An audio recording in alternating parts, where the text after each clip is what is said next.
Hello everyone, and welcome to Blue Spoon Veggie and day 5 of my 12 days of Christmas. Isn't December a busy time of year if you're preparing for Christmas?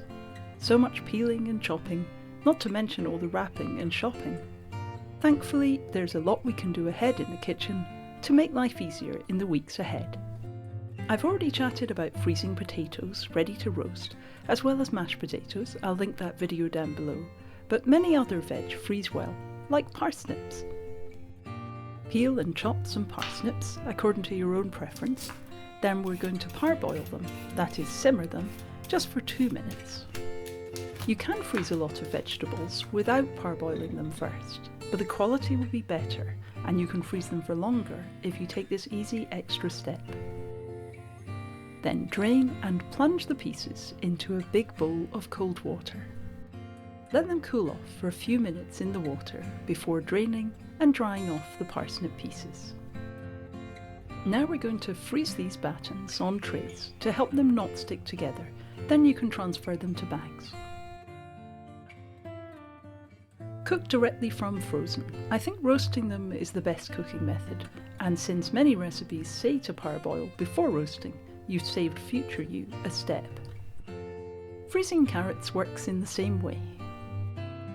Calmly prepare the carrots by peeling then slicing before parboiling in the same way as the parsnips. I add a minute to the parboiling time for carrots, so 3 minutes, just because they take quite a bit longer to cook than parsnips. Drain, chill off in cold water, then dry, and spread out on lined oven trays that will fit into your freezer. I quite like to keep another shape of carrot slices in the freezer, like these battens.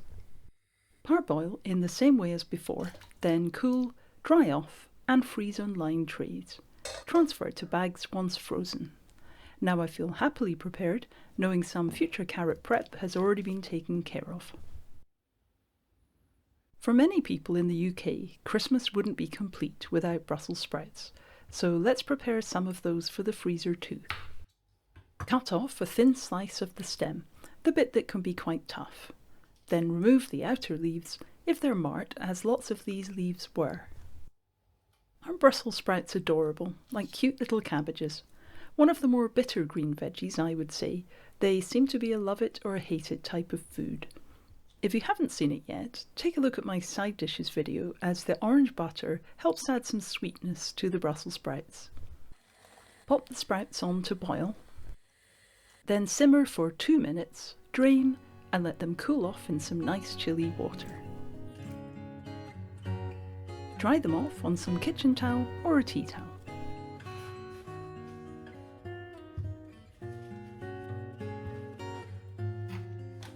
Then freeze in bags, leaving the bag open until the sprouts are completely cold. I don't bother with using trays for this kind of non-starchy veg, as they won't stick together. One final veg I'd like to freeze is some cauliflower. Quite satisfying just to break into florets. Some of the bigger pieces are better off sliced. Cauliflower can go soggy quite easily, so I'm just going to parboil these florets for 2 minutes. Drain, then cool off in plenty of cold water. Then dry the florets as thoroughly as you can. This time I'm using a lined tray to avoid the florets reassembling into a cauliflower in a freezer bag. And there we go, 4 veg all prepared and stowed away in the freezer. You can cook all of these straight from frozen, either by steaming or boiling, or even better, roasting. These parsnips are roasted with honey and butter. Thanks for watching. Next time I'll be leaving the kitchen for a while and looking at some lovely Edinburgh foodie offerings. So I hope you'll come back to watch that. Please leave a comment, let me know if you've been doing any freezing ahead for Christmas, and bye for now.